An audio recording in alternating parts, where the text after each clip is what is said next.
This is episode 13 with Nick Brown. Welcome to the Sports Business Classroom audio experience.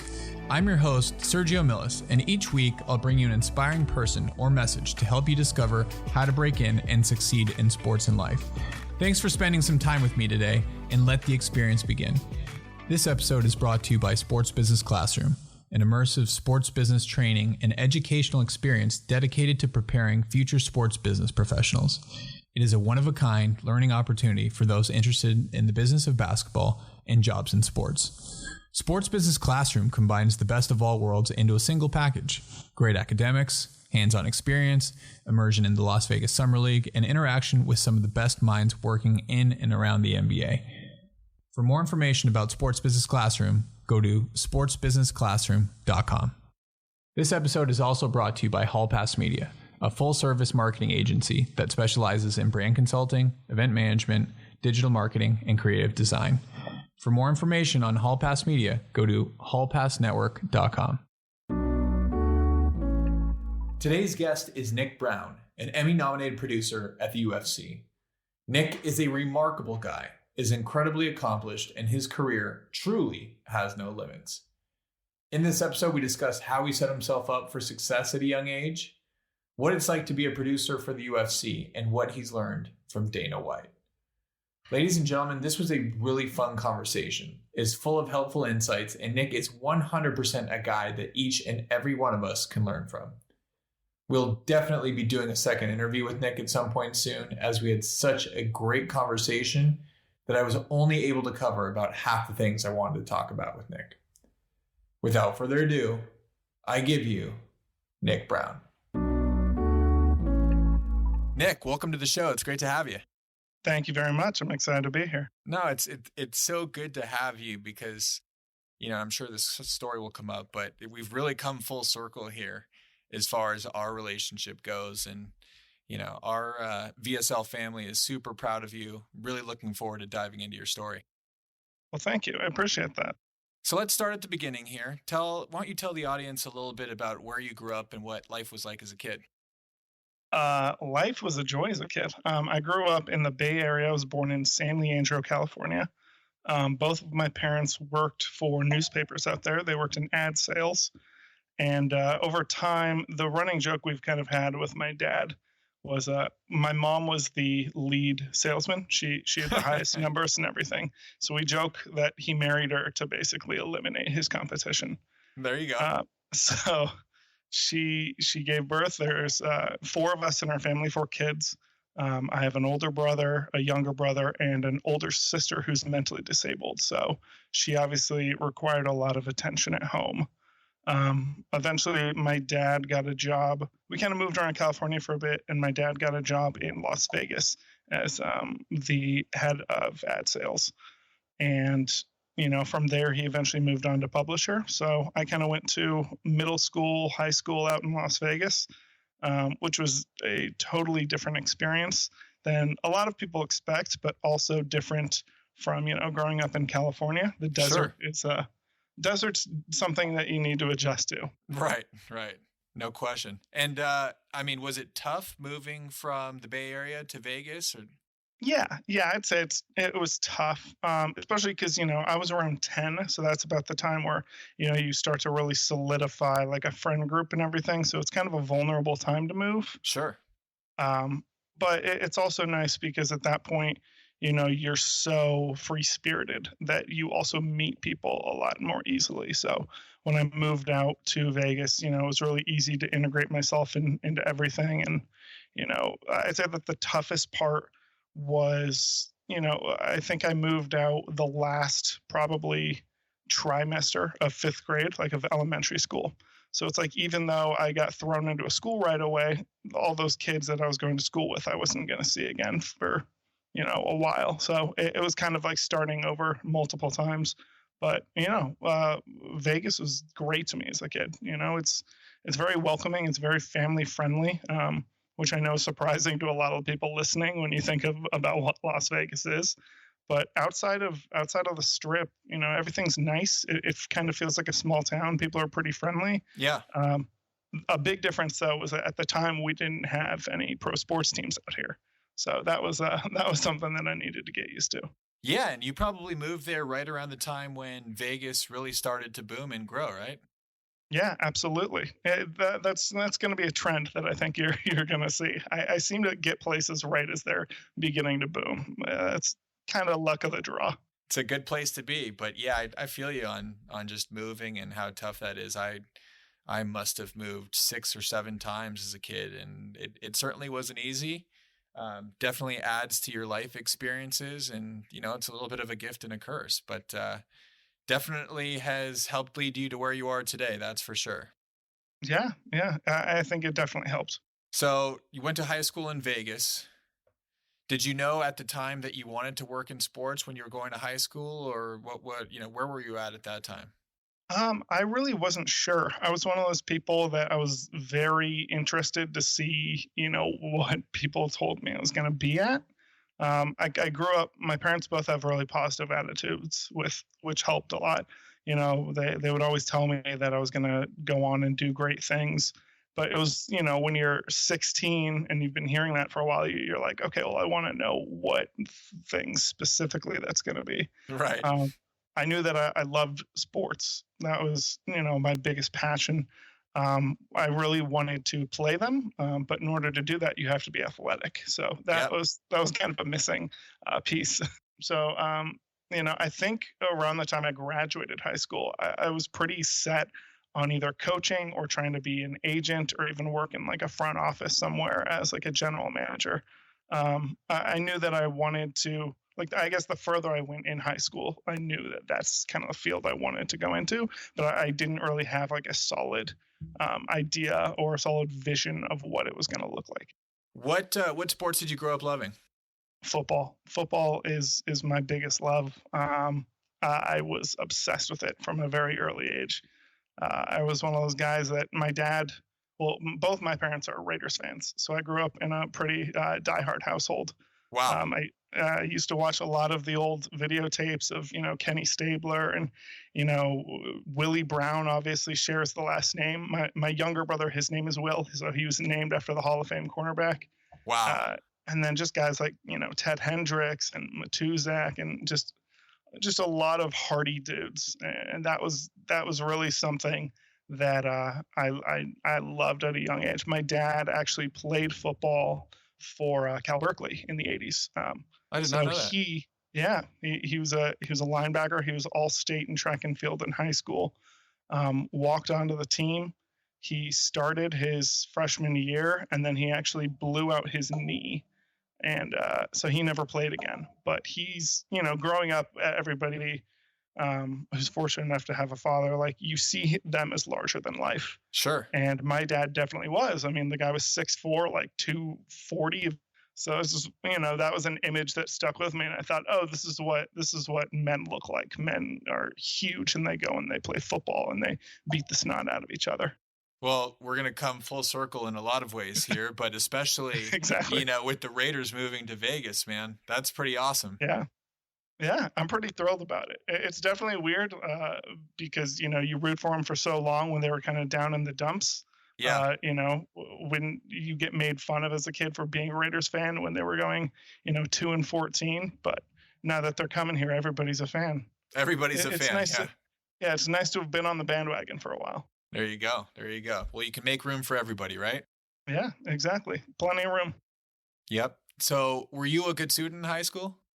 I was. I definitely took pride in that too. Mm-hmm. I took as many AP classes as I could.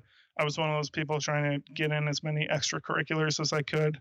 I played football in high school. I played lacrosse in high school. I was on our mock trial team. I volunteered at like local charities. I really had my mindset on going to a good college because I knew that was the first step to, I guess, being successful, is to just kind of establish a work ethic and to ultimately get rewarded for having that work ethic at a young age. I was really good in English classes specifically. I was really good at math. I remember I was taking calculus, I think, by my junior year. Obviously, some people get to it sooner, but I really, really wanted to be a good student, and that was something that I cared a lot about. And was that something that your parents instilled in you? Yeah, they definitely established good habits, which was nice. Obviously, both of them are very smart. I'm very fortunate. My mom went to Chico State, so we always make fun of her that her focus lied elsewhere. Yeah.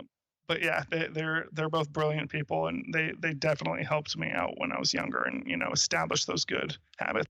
Got it. So you're a good student. You're involved in a lot of extracurricular things, right? Mhm. You know where you want to, where at least the general direction for where you Correct. want to go in life. You probably had your pick of schools, right? I mean, you must have applied to a bunch of schools and got into most of them, I'd assume, right? Yeah, I'm glad you brought that up. So I was set on going to Notre Dame. That was my dream school. I know you're going to be very unhappy to hear that. Yeah. Boo. But I had applied to Notre Dame. I applied to Cal. I applied to the University of Oregon. Um, I kind of applied all over. St. Mary's College of California, Gonzaga. I tried to stay on the West Coast as much as I could. Um, and I got into a lot of them, but it was funny. I didn't get into Notre Dame. So Not missing much. Not missing much. Well, certainly not the past 2 years. But yeah, I was like, okay, let's reset a little bit. Let's figure out where we want to go. So I had gone to a football camp at the University of San Diego, and I loved their campus. It's kind of right over the water there. It's gorgeous out there. And I thought, oh, that'll be a nice place to spend 4 years between the ages of 18 and 22 as a young man. But the University of San Diego, they lost my application. I had filed it online, and for whatever reason, they emailed me saying that there was an error. Could I please reapply? So then I reapplied with them, and I got a letter from them saying that since I was late, I had to be waitlisted, that I wouldn't be accepted right away. Wow. So at the time, I was really salty about it because I had applied on time. I would have gotten in, and call it pettiness, call it what you like, but I was like, I'm not gonna accept being waitlisted. I'm not gonna go there. So then my final two options were between Gonzaga and St. Mary's, and they both are in the same conference. They're in the West Coast Conference. And fortunately, around March of my senior year, they were both playing in the WCC championship in Las Vegas. So we got tickets to that game, and I drove down, and Gonzaga beat the snot out of St. Mary's. And I, that evening, booked a flight to go and tour the campus. So I go up there, and I'm touring the campus, and it's a gorgeous, gorgeous sunny day. Everybody on the tour kept telling me that it had snowed all week and that it had apparently melted the morning of. Me being stubborn, I didn't really listen. I just took things as they were. It was an incredible tour and everything. I filled out my paperwork, and I accepted my spot at Gonzaga, and was totally unprepared for the snow. Yeah, no, I can imagine going from desert to snow is not an easy transition. Especially knowing that I had extended family all in the Bay Area around St. Mary's. They were very excited to see me, and I turned that down. So what was it about the school that made you fall in love with it? I'd say immediately stepping on campus, you definitely felt a culture there. I know everybody in sports loves to talk about cultures and establishing a culture, but it really felt like there was like an otherworldly presence at Gonzaga. Everybody was relating to everybody else. Everybody made eye contact. Everybody smiled at you. Everybody said hi. It felt really polite. It felt like, a 2,000 person family. And that was something I was really drawn to. I really wanted to go somewhere where I felt like I could integrate myself and, really better myself. And during the tour, they really pushed Gonzaga's message of kind of pursuing, bettering yourself in mind, body, and spirit. And that was something that was really important to them. And, that really spoke to me as a young man trying to leave the nest. So, yeah, I guess that was the biggest thing. Basketball was pretty nice, but yeah, it sounds like love at first sight. Yeah, definitely. So you get to Gonzaga, and you got pretty involved in the school. Talk a little bit about all the different things that you were involved with. Well, I was initially my freshman year. I was accepted to live in a dorm as part of a service leadership community because of the charities that I had worked with in Las Vegas. So I got to meet a lot of people right away who had similar drives and mindsets, and we're all friends to this day. One of them was actually a groomsman in my wedding in October. Yeah, we still get along. We still talk all the time. So I immediately started with that. I started helping out in some outreach programs at Gonzaga, and I had applied in their school of sport management because I knew that that was the field I wanted to get into.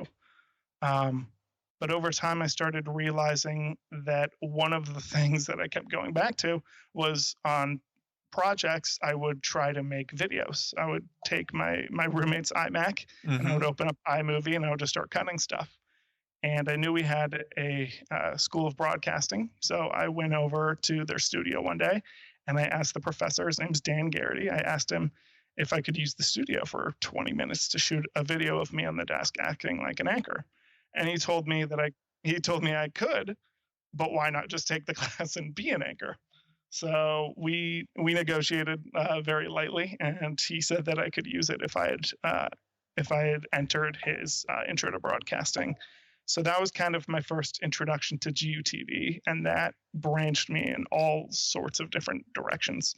I still loved sports, so I kept the sport management major, but I was fortunate enough by my junior year to actually get an internship working as a producer in-house at Gonzaga's basketball games. So I would sit up in the booth and I would cut highlights. And at the end of the game, I'd be able to run down to the locker rooms and, interview Mark Few. And at the time, Kelly Graves, who was the head coach of the Gonzaga women's team, he's now the head coach of the soon-to-be world champion Oregon Ducks.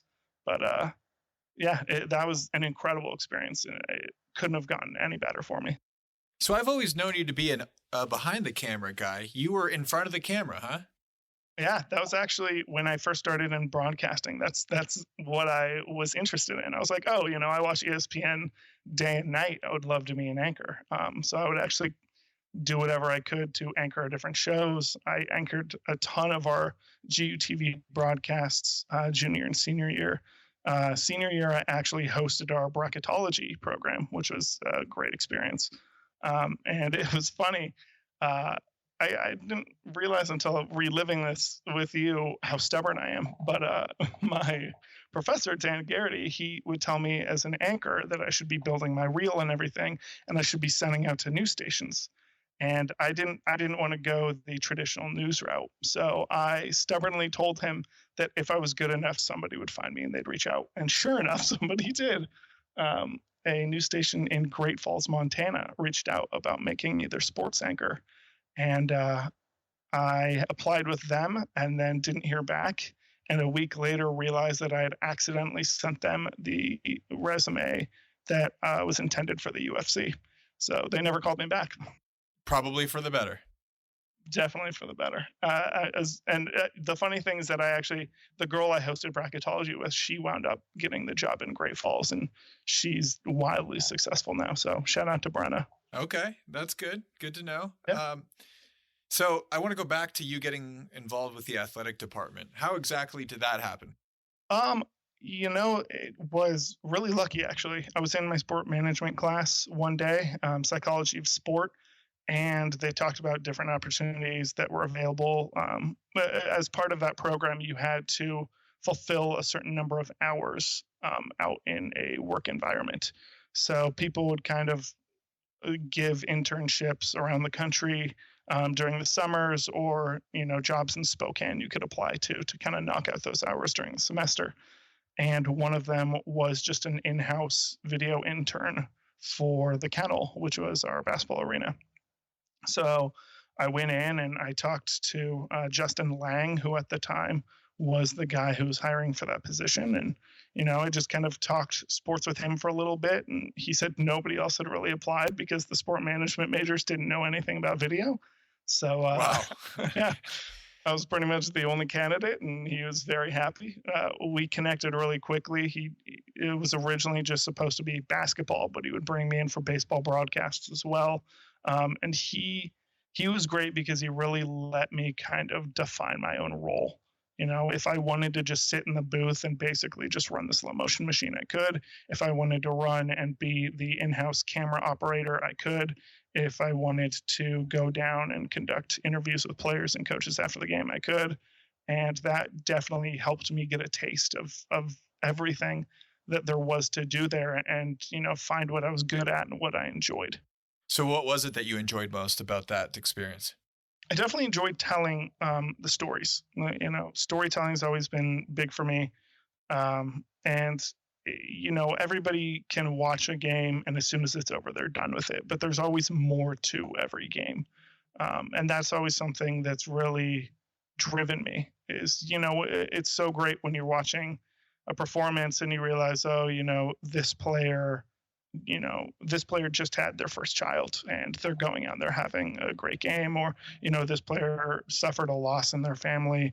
I remember one of my first games there that I got to work, Kevin Pangos broke Gonzaga's record for threes in a game against Washington State. And I remember up in the booth and just kind of like counting them as he sank them. And, by the time he broke the record, I was just waiting by the locker room because I knew that everybody else that worked for, different news organizations, the ESPN guys that were in for that game, that they were all going to be running to the locker room after the game. And I wanted to make sure that I got a good spot to ask the questions about it. So that's always something that drove me, and something that I found that I was, I guess, both good at and also that I thoroughly enjoyed. Yeah, absolutely. I mean, at the end of the day, sports are all about stories, right? That's really at the crux of what makes sports so great is just stories and storytelling. 100%. It's something that we always relate to. There's running jokes. I listen to a lot of the Ringer podcast network, and they make jokes all the time about two dads that don't really know each other, but they're friends because they watch games together. And I think about that all the time. Like, if you're talking to somebody that you've never met before, the cliche is to say, oh, how's the weather and all that. But realistically, as human beings, one of the things we always go to is talking about sports.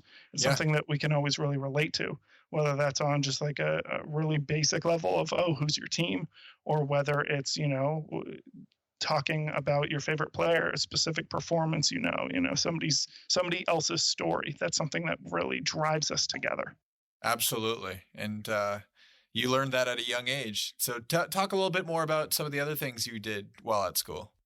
I mean, we did a ton. Gonzaga forces you to take 4 years of philosophy, which as a freshman I was not excited about. Yeah. But by the time you graduate, it's really fascinating. And that's something I always really enjoyed, was taking philosophy classes and kind of talking to my roommates about philosophy. I really enjoyed just like the mental aspect of life and sports specifically. That was something that I definitely was drawn to, and something that I'm really glad Gonzaga gave me that kind of education. But at the same time, it was really nice to kind of expand and see all these people from the broadcasting side of things go and learn these different skills. And, I got to work with voice actors. I got to work with people who wound up going and making films. You really, really broadened your horizons by going to that school. So that was something that I really enjoyed, and I really enjoyed broadening my own horizons. Yeah, no, absolutely. So by the time you graduated from school, what was your plan as far as next steps go? Well, so while I was there, I had met through one of my advanced broadcasting classes, a guy by the name of Anthony Petosa.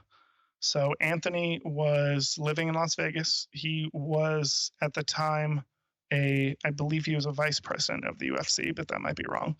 And he was a Gonzaga graduate. So he had come and was just talking to our class about, the kinds of things that he had learned in the field. And I met up with him after class and just started talking UFC with him and talking about Las Vegas. I told him that I had gone to high school out there and that I hadn't gotten a job out of school yet, so that I would probably be coming back into town. So, we exchanged contacts. I got his email address, and the day after I graduated, I was driving back to Las Vegas, and I sent him an email.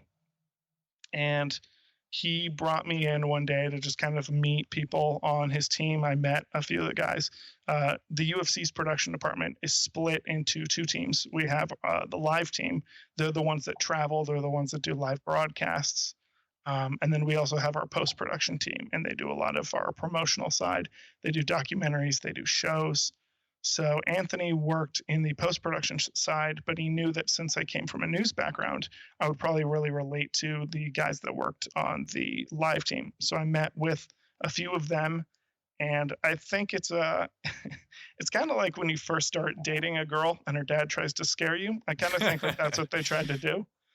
They start telling me, they're like, oh, well, if you're a part of our live team, we have, 40 some events a year that you have to travel to. And, even when you're in town, you're going to be working late. And, the hours are very fluid. You never know how long you're going to be working and all that. And it was a little scary, but at the same time, it's exciting, because when you're in college, the days they feel much longer than 24 hours, Sure. I remember working on projects till 4 a.m. I remember, staying out late and waking up late, and, the days go by differently when you're younger. So that was something I was very accustomed to. And it was also really exciting that, other people have this passion. Other people kind of pursue these same things. And, I can really relate to that, and I can really make myself better by surrounding myself with these people.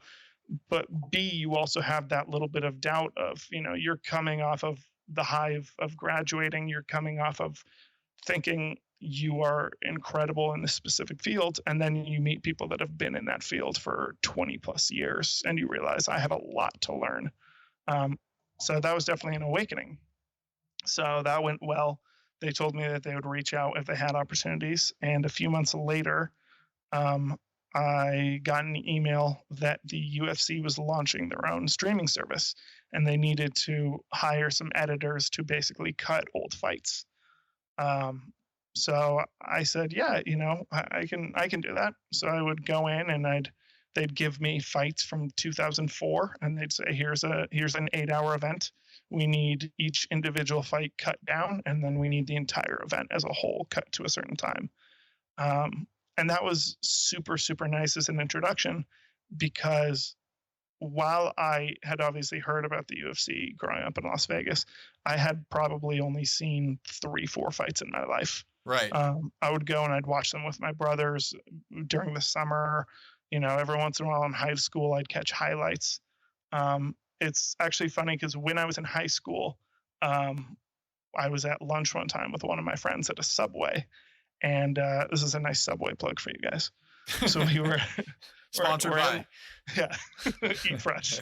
So we were in line for a sandwich, and my friend goes, "Oh my God, that's Forrest Griffin." And I said, "I have no idea who that is." And he points at this table, and he said, "That guy's a professional fighter. He fights in the UFC." So I look, and I see this booth, and there's this big, muscular guy looking really cool, and he's sitting with a very attractive woman. And my friend goes, "I'm so nervous. Can you ask him for an autograph?" And I was like, "Yeah, okay. I don't know him, so I'm not nervous." So I walk up to the stranger, and I just go, "Hey man, my buddy, he's a fan of yours. I was wondering if he could get your autograph." And the guy looks at me very confused. And then this really just kind of like homey looking guy, the next booth down, turns and says, "I think he was talking about me." And he's a giant black eye, and like his face is all swollen and everything. And I was like, oh yeah, this is definitely what a fighter looks like. So that was my introduction to future UFC Hall of Famer Forrest Griffin, who I now work with on a day-to-day basis. Right. I tell him that story all the time. He doesn't believe it's true. But it very much is. The first time I met him, I thought he was much more attractive and than he was. So he gets a kick out of that. But anyways, I hadn't seen a ton of fights. So being able to kind of watch the sport between, 1996 and 2008. Just kind of the way that it grew is they would just kind of give me different events that I needed to cut, and seeing, what kind of fighters were winning fights, the different styles that were dominant at the time. Yeah. So you got a quick education on very quick education on not only the history of the UFC, but, with as much video as you were watching and cutting, you probably could have known absolutely nothing about the fight game and very quickly become an expert.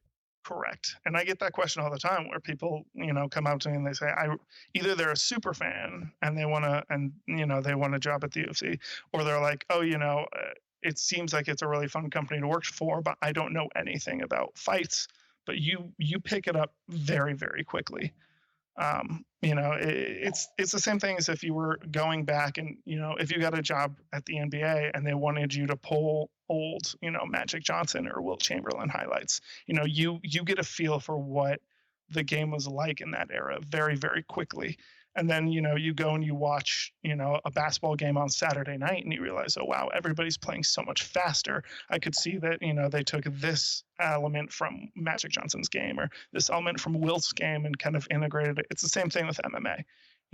You look back at Chuck Liddell and he was just kind of like a brawling type guy. And then you see that, guys came in that were much more technical and how they would beat Chuck Liddell. And, you just kind of watch things evolve in a very, very short time frame. And that was a great way to kind of get myself involved with that sport. So by the time I was given an interview to be an assistant editor full time with the UFC, I was able to kind of fall back on that and say, hey, I've learned a lot in the past few weeks and I'm going to keep learning. So you started as a freelancer, right? Yes. Now, one of the things I want to underscore before we continue is that, it seems like, on the surface, like everything's kind of fallen into place for you, right? But the truth of the matter is, if you go back to high school, right, where you were involved in a lot of things, right, you put yourself in a position to go to a very good school in which that gave you opportunities, right? But you reaching out to, was it Anthony Petosa? Was that the name of the gentleman? Yes. You reached out to him, right? Yes. Having had a whole bunch of experience, right? And having worked with the athletic department, so although, it looks like it is easy to connect the dots backwards, you've put yourself in a position by this point in your life to succeed. And that's one of the things that kind of a common denominator for all the guests that have come on the show. And really anybody that's had any sort of success is that, there are so many ways to put yourself in a position to succeed, and the truth of the matter is, like, you have to do that, right? There are so many people like yourself and like the rest of the guests that I've had on the show that are out there doing absolutely everything they can, that if you're not as passionate as somebody like you and as far as sports go, like, you're just not going to be able to compete, right? You're just not going to. And so we talk a lot about passion on the show and just knowing, what it is that makes you tick, because, getting into sports is difficult.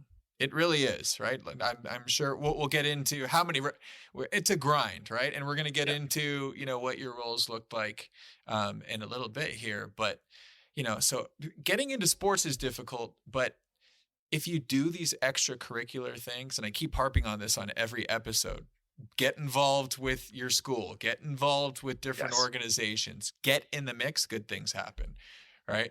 It's not luck. You definitely play a role in creating your own luck. Yeah. I mean, you change your stars. You create your own destiny. I mean, hindsight's 20/20. When you, just like you said, if you look back and you see how all of the lines connect, like it sounds like, oh, everything was kind of set from the beginning. But there's so many branches that end, and there's so many times where you think something's going to work out and it doesn't work out, and that's just all a part of the process. It's kind of going back, like you like I knew I wanted to work in sports, just like I'm sure a lot of people listening want to work in sports and everything. But it's not like there's just going to be one big step and boom, you're there. It's a lot of little steps, and it's a lot of I mean, it's a lot like athletics in general. You know, we talk about when you're in gym class at a really young age, getting in an athletic position where you're able to move in different directions at the drop of a hat. You kind of have to live your life that way. You have to be able to maneuver. You have to be able to adapt. You have to be able to overcome. You have to be able to step back sometimes. You know, you have to mentally always be ready for a decision. And when a decision comes, you know, it has to be that blend of what is the right choice for right now, but also what is the right choice for my future. And that's not always easy. In fact, most of the time it's not easy, but it's something you have to go through and you get better at over time. You know, one of the things that I totally forgot to bring up, and I can't believe I forgot to bring up, but when I was in college, I obviously did summer league with you guys. Mm-hmm. And I was doing summer league for years, and those are some of the best years of my life, and it was a grind. And, you know, I would have loved to have gone and worked in basketball, because basketball is an incredible sport. Everybody I know through summer league is incredible, and they're all hard workers. And it's important to surround yourself with hard workers. But at the same time, if I had been given an opportunity in basketball, I know that I wouldn't be where I'm at today with the UFC. And that's not to say that basketball can't be a part of my future. It's definitely been a part of my past, but not everything's going to work out on the timeline you have set in your head. It's all just creating, and it's all just building from the last block you put in place. That's it. That's so well said. It's about building, right? And one of the things I appreciate the most about your story thus far is that you started doing that in high school. Yeah. You know, and I'm not sure that a lot of people do that. I know that I certainly did not, right? And I regret that. In retrospect, you know, I could have very easily done really well in high school and gotten straight A's. I decided against that. And, you know, it's all worked out, right? Like you said, things aren't necessarily linear. But, you know, I implore anybody listening that wants to work in sports or just be successful in life, just start getting in the mix in as many possible things as you can that are aligned with where you want to go. And I can just about guarantee that good things will happen, or you'll at least open yourself up to more possibility than if you just check the box and mail it in every day. It's really that simple. Yeah, and I mean, I was fortunate enough that I had good habits at a young age, and I knew I wanted to get into sports as a young age. But it's never too late to kind of create better habits. It's never too late to make yourself 1% better, and it's never too late to change your field. You know, me and my wife all the time talk about, you know, how Picasso didn't start painting until he was older in life. You know, Tina Fey didn't start writing until she was 30. Like, a lot of people can kind of change their career path. If it's something you're passionate about, then make sure that that door is always there, and make sure that when the time comes and it's open, that you're ready to step through it. Absolutely. And I love that you mentioned habits and you mentioned 1% better. I mean, there's a fantastic book for anybody listening that called Atomic Habits. Atomic Habits that I've read twice, I've listened to once, and you know, I'm a habits guy, right? I know that if I execute, you know, 10 really good habits every single day, that I will get 1% better every single day. And a year from now, I will not be the same person that I am today. I will be much, much better than I am today. And the truth of the matter is, like, it's all about getting better, right? Well, you'll keep hearing this on this podcast, and it's one of my life mantras is just get better every day. If you get better every single day, then good things are bound to happen. Absolutely. I totally agree with that. So let's get back to you and back to your path. So you started as a contractor, right? You did that for a year, was it? I did that probably between, I think it was probably 6 months. I took the freelancing gig over the summer, and then I think they gave me an interview in January, and I got the job in mid-February. And your role at that point became assistant video editor? Assistant editor, yeah. Walk us through what exactly an assistant video editor does at the UFC. An assistant video editor is, I mean, your job is to basically prep everything for the editors. Your job is to make sure that the clients, that your broadcast clients, are happy. It's a lot of just pulling footage. It's very much like an internship. Whatever people ask of you, like, you have to go out and you have to do it. And while some people, I'm sure, might look down on that, it's also something where, we just talked about habits, but it gets you into good habits when you're setting up video editing projects. Like, you have to learn the way that everybody at your workplace does it. You have to learn the way that everybody likes their footage, the way that people like their folder structure set up on our workspace. Like, very, very little things that make you more ingrained in the greater process. Right. And you did that job for how many years? I was an assistant editor for 3 years, which was not easy because when you first start, at least, it's a graveyard shift. I started at 6 p.m. and I worked until 3 in the morning. Wow. Yeah.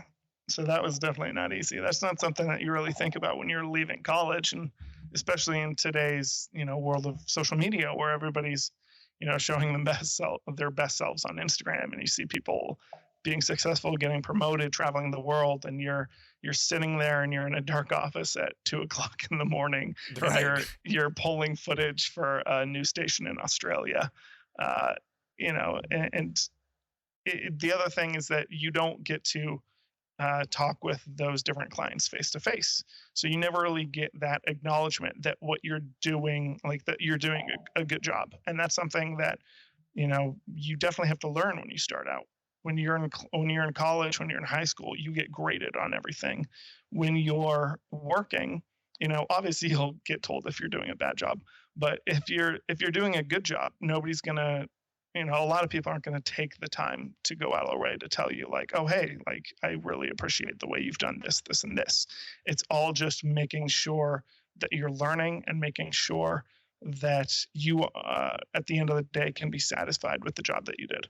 So 3 years on the night shift, what was that? I mean, that must have been pretty tough, even just mentally. Yeah, it's definitely a grind. It's something that, like I had mentioned previously, like, you're used to the hours initially because of college, but then you realize that, when friends are coming into town, you don't get to see them as much as you thought you did. You realize that, your lunch break is actually dinner. You realize that you're missing a lot of sporting events because you're there late at night. I missed a few birthdays. I missed me and my, at the time, girlfriend. We were doing long distance. So when she'd come and visit, I would, this is going to sound funny, I'd wake up early at like 10 a.m. And we'd go and we'd have brunch or something, and we'd go see a movie. And then, at 5 o'clock, I'd say bye. And then I'd go to work for 8 hours. And, that was, and, it's not always 8 hours. Like, working in sports, you can definitely stay there longer. There were definitely nights I was there until 7 in the morning. So your schedule gets thrown really, really out of whack, and it gets demoralizing, Sure. You don't see the sun all that often. I'm pale enough as it is. You and me both. You and me both. But you know what? I think, it's a fantastic lesson because, again, you did all the right things in high school. You did all the right things in college. Here you are. You get an awesome gig with a up and coming, awesome company. Yeah. And here you are working the night shift, and you gotta swallow your pride a little bit, especially for your first job. I mean, it is what it is, right? And we've talked about this time and time again on this show, is that your first job in sports is most likely not going to be glorious, right? Yep. And again, you will most likely question what it is, what am I doing here? Right? Because you're probably taking less money than you would if you worked at in a different industry, right? You're working long hours, but then we go back to what I just said not too long ago, is just passion, right? If you have that passion, then I would assume, and don't let me put words in your mouth, but that's what That's what helped you get through those long nights on the night shift. 100%. 100%. You had some sort of a vision of what things could become, right? Yes. And that vision definitely changed, because I was on night shift and you're an assistant editor for so long. Like, you get to edit things a little bit, but you don't get to do it as much as you initially thought you did. Your job responsibilities don't always reflect the job the job responsibilities on the paper don't always reflect like what you're doing day to day. So I thought that I'd be editing a lot more. And then, you look at the high end editors the UFC has, and you're like, oh boy, like I don't know if I can do that right now. I don't know that I can go in and create these high end graphics, and if I can do all these different things that these guys and girls are doing. So, it really, in both a blessing and a curse, it really removes your ego, because you sit there and you say, I'm not as good as I thought I was maybe, but you can also reevaluate, well, okay, let's go back to basics. So what kind of things do I love? I definitely think I'm a skilled editor. I still edit. I edit all the time, and I've definitely gotten better than, I get better every day, but I'm really glad that I had that experience working night shift, because it really made me sit down and say, okay, well, how else can I tell stories in this world? And, that's when I realized I really liked being on shoots. I really liked watching and being able to direct and produce and kind of find those storylines and go around that way. And I remember bringing up to a few people about, doing different things, and they didn't work out. I talk to my old boss all the time. His name's Ray Bukago. He still works at the UFC. He's a great guy. He was a great boss. But I told him once that in college I'd done on-camera work, and I was thinking about doing on-camera work for the UFC. And he laughed at me. And he's like, oh, do you think that you're, Stephen A. Smith? Do you think you're Megan O'Leary? And, I kind of said, no, but, I could get there. And we talk about that all the time now, because I've done a few like smaller things at the UFC on camera, a lot of like pilot episodes that don't see the light of day, but it's all about finding those different opportunities to do different things and continuing to grow and continuing to find your interests. We talked about when I was working for the kennel at Gonzaga and how they gave me the chance to do everything. I mean, not every job is going to give you that opportunity, but you as a person need to go out and you need to seek those kinds of opportunities, whether in-house, outside of house, whether you're doing it in your spare time. So by the time that, it came around and I said, hey, I think I'd like to be a producer, they didn't really have a ground to say, oh, well, they couldn't say no, because everything that I said that I wanted to do, I just went out and I would do it. On your spare time? Either on my spare time or if it was allowed, if we were doing a shoot in house and I could do something within like my hours on night shift, then there too. So you do the work that they asked you to do, you check that box, but any other opportunity that presented itself, once again, you jumped in and, jumped in where you could. Every opportunity that I could possibly take, I was trying to grab. And, I talk with my current boss.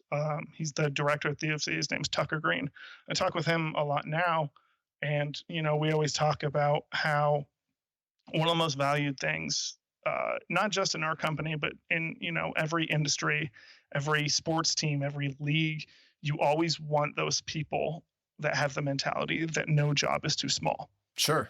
Because if they view it as no job is too small, then no opportunity is going to be too big for them either. I love that. That's well said. So you graduated from being an assistant video editor to becoming an assistant producer. Talk a little bit about what that role looks like. So it was funny. I was the first associate producer for the UFC in their history. Wow. We'd had a few producers, but because I didn't have any experience with it, they didn't want to just make me a full boat producer right away, and I can't blame them for that. But they definitely wanted to give me that shot. So the first few months kind of started out where I would get thrown on random projects, whether it was, okay, we're doing this show, we need to find a theme song for it. Can you go through our library and find a song? There was that. There was watching a lot of the documentaries we were doing and just giving notes, just making sure that every piece we were putting out was as good as it can be. And it definitely felt more in line with what I wanted to do. It definitely helped that I was seeing changes being made because I had a voice now. And that was something that was really important to me. Mm-hmm. And eventually over time, I kept working on a few different projects. And Anthony Petosa, I didn't work under him, but he was still with the UFC at the time. And he had a lot of responsibilities and he was trying to get some off of his plate. So they approached me and they asked if I would be willing to produce all of our social media content. So that was something I kind of eased into, and now on day-to-day basis, that's what I'm doing. And your current title is producer. Now I'm just a producer. Now you went from being the first assistant producer to being a producer. Gotcha. Yeah, first associate producer to being a producer, which is great. So now you produce all the content for the social media platforms. Talk a little bit about what that's like. I mean, obviously, the channels are huge, right? The interest is huge. The storylines are incredible. What's that like on a day-to-day? I mean, it's both insane, but also so much fun at the same time. We just passed the NFL in Instagram followers this past year, which is incredible. Congrats. To see. Thank you very much. Especially, a big part of that is that we have a huge international following. I know that that's something that the NFL really seeks. That's something that they've really strived for. And, it's really nice that we have a natural international following because we're an international sport. We support people from all kinds of countries. We have 2 champions from Nigeria right now, with a heavyweight who's also hoping to make it 3. We obviously are the same league that had Ronda Rousey as our biggest star. We really supported that kind of equality. So it's really nice because there's really no story that you can't tell in something as wide scoped as MMA is. But it's also very fascinating because, I guess this week kind of changes the story. But if you're looking at, the Super Bowl on Sunday, I guess, and you say, oh, well, the Chiefs are playing the 49ers. If you're working at the NFL, you have 2 weeks as soon as you find out those teams will be playing to produce all this content and tell these different stories and everything. In MMA, the downside is that you could get to the day before and you find out, oh, well, Patrick Mahomes is sick. So now the Chiefs aren't playing the 49ers. It's going to be the Patriots are playing the 49ers. And you have 8 hours to change all of the branding. Right. Fire drill time. Everything is a fire drill. And it goes back to just being versatile and being in that kind of mental athletic stance where you have to just change gears. I remember the first time that happened was one of our more infamous times that it happened. I was on night shift during UFC 200. And that was at the time, that was our biggest event ever. We had been hyping it for so long. And John Jones fell out just, I think, the night before, I think Thursday night. And I just remember being there during fight week. It was in Las Vegas. I'm sitting at my desk. It's like 2:00 in the morning. And I just start seeing cars just start to flood into the parking lot because everybody had gotten the news and everybody needed to go in and start just cranking out as much as they could. You just see, our parking lot is all lit up and I'm watching my coworkers who are usually very well dressed and they're coming in, pajamas or basketball shorts because they just know look, today's going to be a long one. I might as well get comfortable. Right. But it sounds like the culture over there supports that, right? That, yes. Everybody's very much on board with what you're trying to accomplish and how it needs to get done. So if you could talk a little bit about, just what the video team looks like how many people do you have on staff? If you could talk a little bit about the organizational structure. Sure. I mean, I don't know exactly how many people we have just in our production department. It probably feels like 40 people. Okay. But we do a nice job of kind of splitting things up. So we have underneath Dana, who obviously is the president of our company, We have our president of production. We have a vice president of production, Chris Kartsmark. He's the one that I went to kind of talk about the fact that I wanted to try to produce. So he was very helpful in my career path. He's been a huge mentor for me. Underneath Chris is my current boss, Tucker, who has also been an extremely, extremely valuable resource in my growth, and just somebody that's great to know, and somebody who's very good at their job. He's the definition of somebody where no job is too small. He'll be working on one of our biggest promos, and he gets a phone call that he needs to go, and we need to cut B-roll for a 15-second spot that's going out somewhere, and he'll just jump right on it, which is great. Mm-hmm. And then underneath Tucker is kind of all of the producers. So we have a few producers. Their job is just to work on documentaries. We have Laura Gilbert. Her job as a producer is she's kind of our liaison to the sponsorship department and like that sponsored content.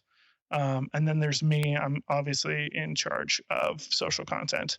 And then we have a ton of editors of all different levels. And the nice thing about our editors is that they, a lot of them kind of have a nice, hill that they stay on most of the time, but nobody's afraid to, transition. Nobody's afraid to work on different projects. A lot of people specialize as an editor in long form content or short form content. And we really have a lot of versatile people who are excellent at just going in and just adapting to whatever they're working on. And that definitely helps us produce and create just amazing content for, ESPN, for our own website, our YouTube channel, social media, our streaming service. It's incredible. Yeah, it sounds like an incredible culture. Yeah, definitely. And a big part of that is, a lot of sports leagues, I know they rely on broadcast partners to kind of create a lot of their promotion and everything. Obviously the NFL, like they have a ton of broadcast partners. They have that great deal where they're on, depending on the day, they're on Fox, they're on CBS, they're on NBC some nights. College football is obviously on ESPN, and they rely a lot on those different networks to produce their content. And, they obviously have people in-house doing some things, but we do as much in-house as we can. We have a very large production staff for that reason, and I truly believe we're successful because of that. I would certainly agree. As far as the social media strategy goes, talk a little bit about that group. I'm always, as you know, I'm super interested in digital media and social media strategy. Who are the key players as far as social goes, and who sets the direction for what you're going to cover, what you're going to put out, the timing of stuff, all that good stuff. So we have a social media department, and that is they're a great group over there. Gavin Rivera, Joe Setley, they conceptualize a lot of the tweets that are going out. They come up with different things that they're going to ask fighters. They're really boots on the ground types of people where they're traveling to the different events, and that's really nice.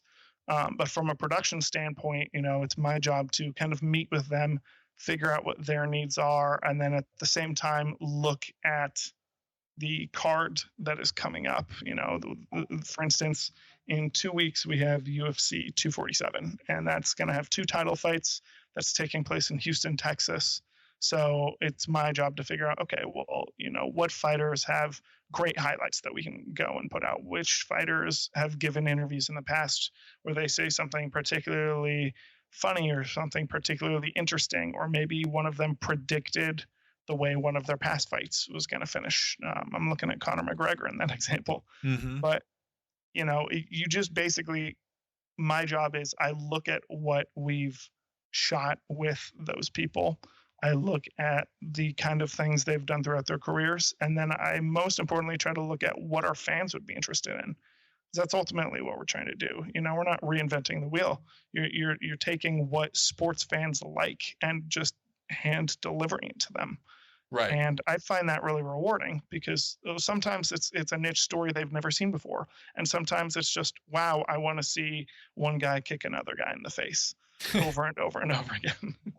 Right. So with that said, I mean, how closely do you look at the analytics as far as how the stuff that you help produce goes? And how does that affect what it is you produce? I'm glad you brought that up. We actually started looking more and more into that.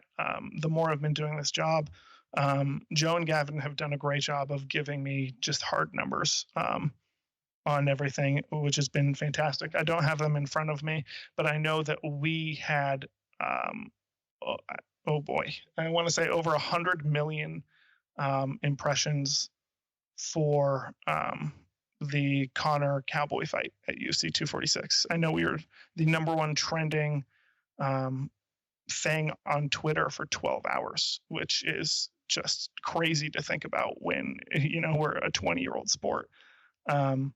It's really nice seeing that, but also being able to figure out what little things you can change in order to get people to stay and watch stuff. Sure. We sat down recently.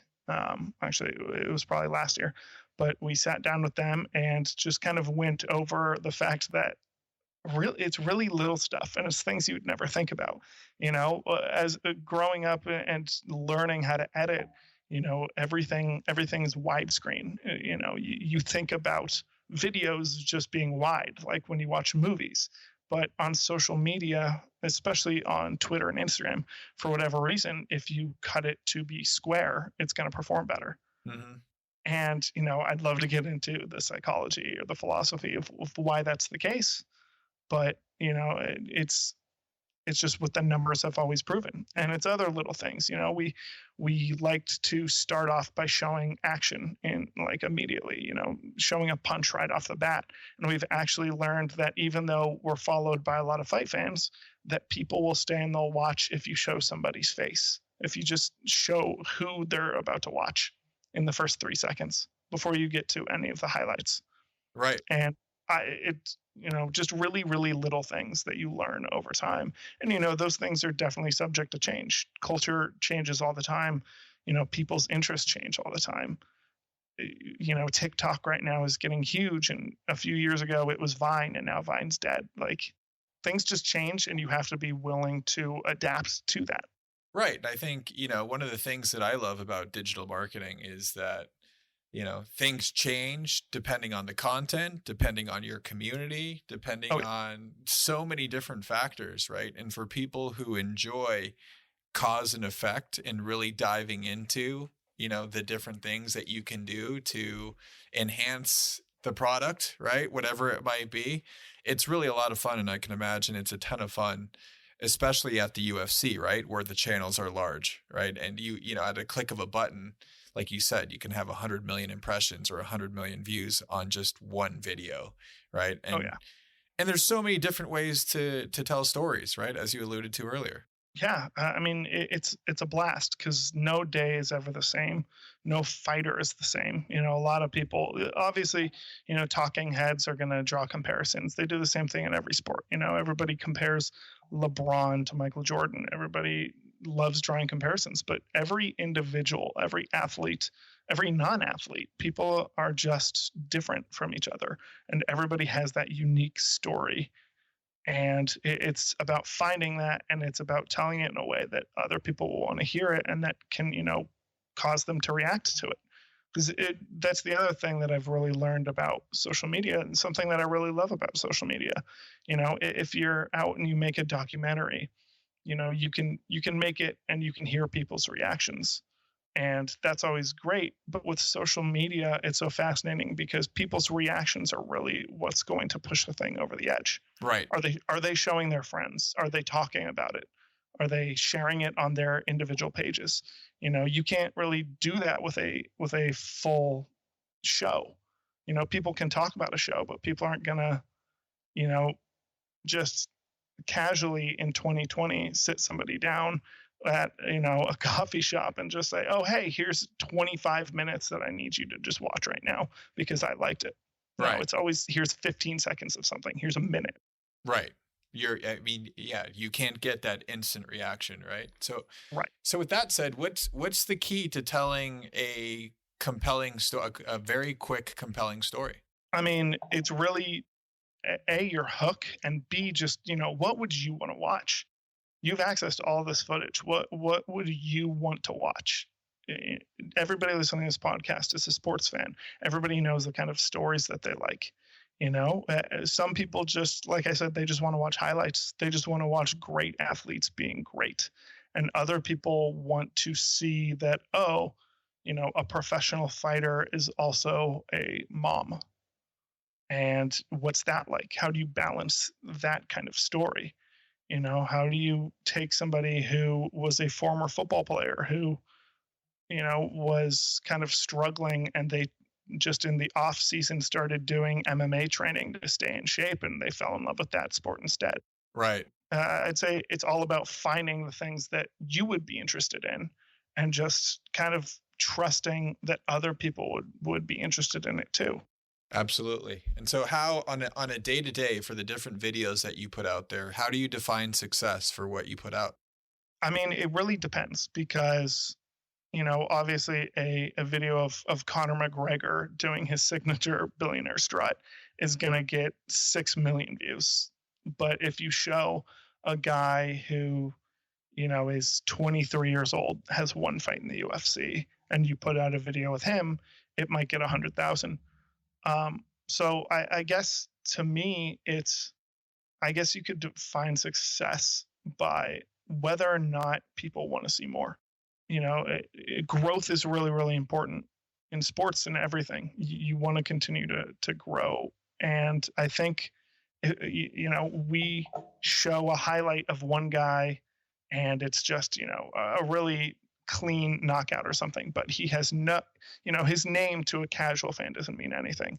Will a casual fan watch that highlight and go, oh, his name is Mike. Oh, look at that. He's fighting this weekend. I want to watch more of this person in particular. Right. That is success to me. So, but man, we could talk about this forever, and we've been chatting for an hour now, and I've got 5 pages worth of questions, and hopefully we can do a round 2 at some point soon. I would love that. What's been your favorite moment so far working for the UFC? My favorite moment working for the UFC. I mean, there's a ton of them, but I'll just go with the most recent one. Obviously, Conor McGregor fought at UFC 246 recently in January. When I first started, it was around the time Conor had his debut fight. And I remember, because I wanted to become more of a fan, I just tuned in. It was a fight on Fuel TV. And I just see this kid at like 4:00 in the afternoon when nobody's in the arena. And he comes out and he's Irish and music is blasting and he calls his shot, gets a knockout, and then is just a master on the microphone. And I said, I think I'm going to follow this guy. Just a few weeks back when Conor was getting ready to fight Cowboy Cerrone at UFC 246, I had the opportunity to work with him, which was just incredible. Conor is obviously known for his press conference antics. He's legendary in that regard. And our social team had the idea that, oh, hey, if we could get 15 minutes with the guy, we'd like to have him watch back his old press conference highlights and just kind of talk about it. And it's fascinating to see, somebody who is so aggressive in their line of work sit down and, just kind of be very, very thoughtful and look back at all these things and say, oh, yeah, I said that, but, it was more to raise some awareness or more to get in somebody's head. Yeah. But at the same time, be very respectful of those guys. So that was something I really, really appreciated, was just kind of seeing that other side of a fighter and being able to get it on video and show it to the world. And that performed really, really well. Even if it didn't, though, even if that's something that never saw the light of day.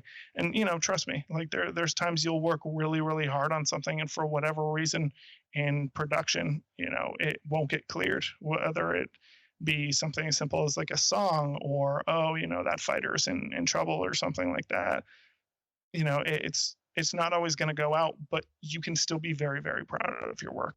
No question. And a couple of things. One, from what I've heard about Conor, I've heard a couple of interviews with him with Tony Robbins, and he's certainly much more well thought out and mindful than, people would come to expect that are just watching things on the surface. And two, I just want to say that super proud of what you've been able to accomplish with UFC, especially, I remember back when you were, working with us at the Summer League, telling me about Connor and how he's your favorite fighter. And I knew nothing about the UFC at the time. And, you wanted to talk about Conor McGregor, right? Which was fantastic. And just the fact that everything has come full circle is, it's amazing. And it's a testament to all your hard work.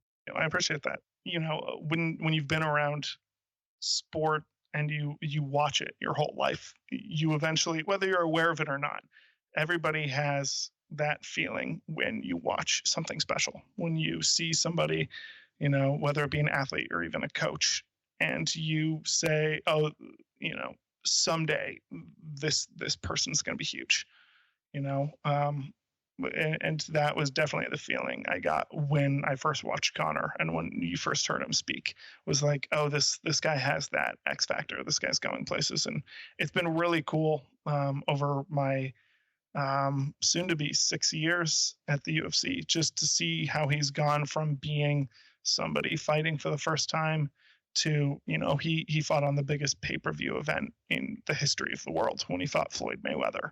And nobody ever thought something like that would be possible. And it's crazy to see not only how he's grown as an athlete, but how the UFC has grown. I mean, obviously, in the time I've been there, we've been bought out. We've signed with ESPN. We've gone through just tremendous highs. And it's full steam ahead, which has just been incredible. Yeah. And just to piggyback what you said regarding seeing something special, just a fight that I think it was a couple of weeks ago, right? The Cowboy and McGregor fight. I was watching with a bunch of people, and my wife said, wow, that was quick, right? And I was so excited about it. And she said, well, don't you wish it would have lasted longer? And I said, no, that's exactly what I wanted to see, right? Exactly. I mean, and you want to see greatness, right? I would have, and so, I mean, 3/4 of the people that were watching with us, they were, they were upset it didn't last any longer. And I'm like, that is precisely what I wanted to see, right? Yeah. Just greatness, yes, it's different because it's not a basketball game. It's not a football game, right? Like these things can end very, very quickly, but it's like you said, you're seeing something that's so incredibly special. And I'm getting goosebumps just thinking about it right now. I mean, it's oh man, greatness in sports. There's really nothing like it. That's really why I love it. And I'm with you when people say, oh, well, don't you wish I would have lasted longer than 40 seconds? No, I wanted, just like you said, I wanted to see something great. Like, how do you quantify greatness? Would you rather watch, this is going to be a very present comment, but would you rather watch, Kobe Bryant's last game where he put up 60, or would you rather watch Damian Lillard's Game 7 buzzer beater in the playoffs last year? Right. It's like, I want to watch them both. One of them is a full game, and one of them is a 10-second highlight. But both of them are great, and both of them give me goosebumps. Yeah. So I just want it as long as it lasts, and I want to continue to search for and find greatness. Yeah, I mean, I got goosebumps just thinking about both of those things. But it's all about storylines and watching greatness, and absolutely. Last but not least, regarding the UFC, what's it like to work with Dana White? Oh man, he's a blast. There's truly nobody like Dana White. I mean, the guy, he's kind of similar to Connor. You see him on TV and you have a certain idea about him, but when you see Dana in person, I mean, he's great. He's nice. He asks you how your day's going. He still has that very one-track mind that, you could kind of anticipate. But I think that in order to be who he is, and in order to get where the UFC's gotten, like you need to have somebody leading you who has that kind of mindset. Mm-hmm. He doesn't always do things by the book, but by God, we always get to where we need to be. Absolutely. And you think is it Dana that sets the culture for the company that we were talking about earlier? It's funny. I think he does. I really do. We joke about like that kind of culture and everything, and how, we were a family-owned business for so long, and Dana was the president, and the guys who owned it, the Fertitta brothers, they were his high school buddies. And Dana was a boxercise instructor before he worked at the UFC. And, you know, he definitely has that mindset of just kind of like, this thing is ours for the taking and we're going to go take it. And man, he does a great job of just rallying the troops and getting that done. He really does. And it shows in the final product. And, you know, the UFC's never had as much momentum as it does right now. So, you know, kudos to you and the whole team over there. You guys are doing a fantastic job. Thank you very much. We always appreciate that, and we'll continue to do our best. I sure hope so. I know you will. A few last questions here. Yeah. Do you have any daily habits? Any habits or rituals? Just, you know, anything that you repeat on a daily basis? You know, it's funny. I will for a few weeks at a time. You know, sometimes I'll just get in this mindset of, you know, when I'm on my way to work, I need to hear one song, and I will do that one song every single day for a month at a time. Sometimes it's just, when I'm in the car, I'm going to listen to this podcast. It really depends what's going to get me in the right mindset. What's the current song? What's the current song? The current song is actually, hold on, I'm trying to get the exact name of it. Use This Gospel by Kanye West. Okay. So I've been just listening to that a ton. I'd say once I get to work, though, you know, my mindset is, I guess my habit, I always make a cup of coffee. I get Phil's coffee from my brother, which is a delight because they don't have it in Las Vegas. I make myself a nice cup of Phil's, and then I just kind of start going through what is being said about the UFC in the media. You know, whether that's on First Take, whether that's on SportsCenter, whether that's Bloody Elbow online, which is an MMA blog. You know, just kind of figure out what's being said, figure out what kind of things I might have missed out on between, you know, when I got home from work the day before and when I woke up in the morning. And that always really helps me find new stories. And that helps everybody. And I always tell the people I work with, you know, if they see anything, like there's no way to consume all of the content that's out there. Right. So if I tell them, you know, if you see something and I missed it, or if you saw something and it gave you a different idea than it gave me, just tell me. You know, there's no right answer. You're never going to be the smartest person in the room, and it's a tragedy to have the kind of hubris where you think that you're the smartest person in the room. Like, let ideas be ideas and pursue the best ones. Yeah, I mean, and that's not to go too far back, but how do you make that happen within your role? Is there a certain system you guys use? You know, obviously the free flow of ideas and information.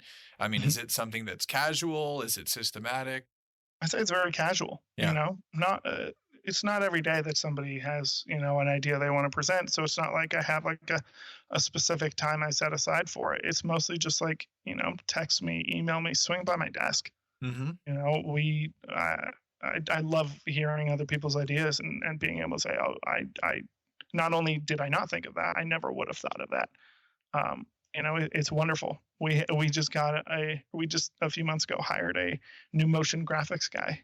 And he came by my desk and he told me, like, oh, I really want to make a True Grit style movie trailer look for Connor vs. Cowboy.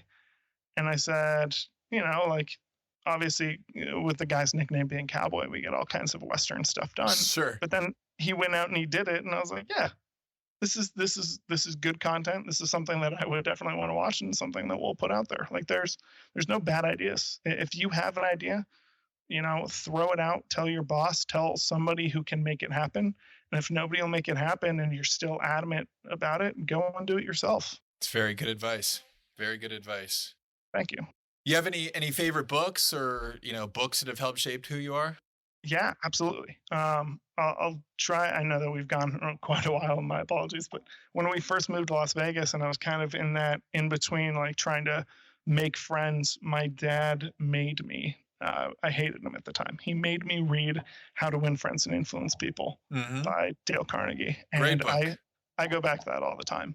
That I would say is probably my biggest influence. It taught me so much just about relating to people and what interests people. I mean, even little things. One of my biggest takeaway every time I read that book is his section about how just calling people by their first name will make them infinitely more interested in whatever you're talking about just by saying their name. And that's something that really grew on me. Another book is You Negotiate Like a Girl, which is by Amy Trask. You may know her as the Princess of Darkness. She was the first female CEO in NFL history for the Raiders. Wow. Okay. So Amy also a great Twitter follow.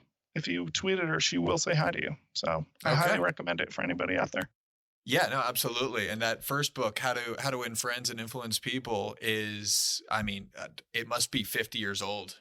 Right. But it is a classic. And I think the exact line that Dale Carnegie uses in that book is that the sweetest word in the English language to a person is their own name. Correct. That is word for word. Yeah.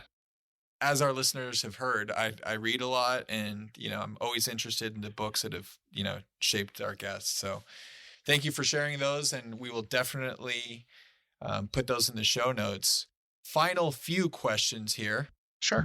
What's one piece of advice you've received that you want to pass along to the next wave of talent? That's a great question. I would say to just mentally always focus on the next thing. As soon as you're done with something, whether it's a success, whether it's a mistake or a failure, just always focus on doing that next thing and doing that next thing right. We talked a little bit a while ago about watching greatness, and it's Kobe didn't show up, and it's all of a sudden his last game and he put up 60 points. He started playing basketball at a very young age, and he made missteps along the way in basketball. Every athlete makes mistakes in performance, and everybody in their day-to-day job is going to mess up at some point. Always just fixate on learning and just taking that next task as seriously and as intensely as you can to make sure that it's what you want it to be. You mentioned messing up. Have you ever had a major screw up or failure? And if so, what did you learn from it? Wow, this tied together nicely. I have had mistakes in the past. Last night I sent a file out. It wasn't getting posted or anything, but it's still bad on my end, where I had seen it in Premiere, I had approved it, we exported it, I delivered it, and then I got an email at like 11 o'clock at night from one of the guys who works in our UK office, and he said, "Hey, there's no audio on this." So always double check things, kids. Yeah.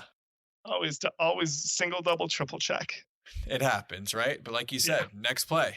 Exactly. Like I emailed him. I said, "I appreciate you finding that." I got it to him first thing I got in this morning. Now, in the spirit of, MMA and mixed martial arts, have you ever thought about, if you were a fighter, what would you walk into the ring to? What song would you walk into the ring to? Oh man. Oh, you son of a gun. It changes all the time. Okay. Oh man. See, I have one. I have one or two that are just my go-to. I know this isn't proper etiquette. I would love to hear yours first. Yeah, so it would probably be White Zombie's More Human Than Human, which is choice. Pretty ridiculous, okay? That's a fun one, though. Yeah, there's a good lead up. I'd probably want to walk right into the ring as the song picks up. I would time it perfectly. That's 100% the way it would go down. So when I make my fighting debut, it'll probably be like the senior boxing league or whatever it might be. Hey, it's never too late. We talked about that earlier. It is never too late to pursue that dream. No, that's the way it's going down. I will rehearse it 100 times so that I walk in right when the, when the song picks up. But would love to hear yours. I'm going to go a little cliche. I've always loved Jose Aldo is one of our greatest champions of all time. He walks in to Run This Town by Jay-Z and Kanye. Yeah, I like that. That one always fires me up. Even when Connor fought against Aldo, I was like, oh man, there's nothing cooler than walking into that song. But with that being said, I always appreciate the people that come in to wacky songs. Yes, it happens a lot. And I always notice this too. I'm like, wow, that's a interesting choice. We had a guy walk into My Heart Will Go On. We have a few guys that look like Vikings that will come in to the Game of Thrones theme song. So if I was going wacky, I would do Africa by Toto for sure. There you go. I love that. I'll give you two for the price of one. Love it. Any requests for the audience? I would say, you recently talked about how you've been reading a lot. You always have read a lot as long as I've known you. That's something I want to start doing more. So feel free to reach out to me on Twitter and send me some books to read, because I gotta start doing it more. I've been, obviously, this is a plug for you guys. I've been listening to a podcast, and so I've gotten a lot of great books. I've started reading up about Coach Rev after listening to the Shea Dawson one. So that's been very eye-opening and something that has definitely helped me out. So yeah, just keep them coming. Absolutely. Will do. And where can people find you online? They can find me on Instagram and Twitter at Nick JT Brown. The JT stands for James Tiberius. There's another fun fact for you. Okay. Wow. And fun fact for you, my parents didn't give me a middle name. I am the middle nameless man. So I'll give you James. I'll keep Tiberius. Okay. Tiberius is definitely the one that gets people talking. Sergio James Millis. It's not bad. Nick, well, thank you so much, man. This has been a ton of fun, and I'm not kidding when I say that I've got about 5 pages worth of questions that we didn't get to. So, if you're up for it, we will definitely do a part 2. I'm always up for it. This has been an absolute pleasure, and I would love to come on again. Thanks again, man. We'll talk soon. Anytime. And there you have it. I hope you enjoyed this interview with the UFC's Nick Brown. You can find the show notes for everything we discussed at sportsbusinessclassroom.com/Nick-Brown. Guys, thank you so much for your incredible support. As always, can't thank you enough for all of your efforts in helping spread the word about the show. And if you enjoyed this episode, please share it with your friends, share it with your family, and anyone you think might be able to get something out of it. And if you can, please take a few minutes to review the show on iTunes or wherever you listen to your podcasts. If you have any follow-up questions for Nick or myself, you can leave a comment on the site or send us your questions on social media by tagging us at Sports Business Classroom or at Nick JT Brown. Big thank you to our sponsors, Sports Business Classroom Online and Hall Pass Media, and thanks again for listening. We will see you here next week on the Sports Business Classroom audio experience.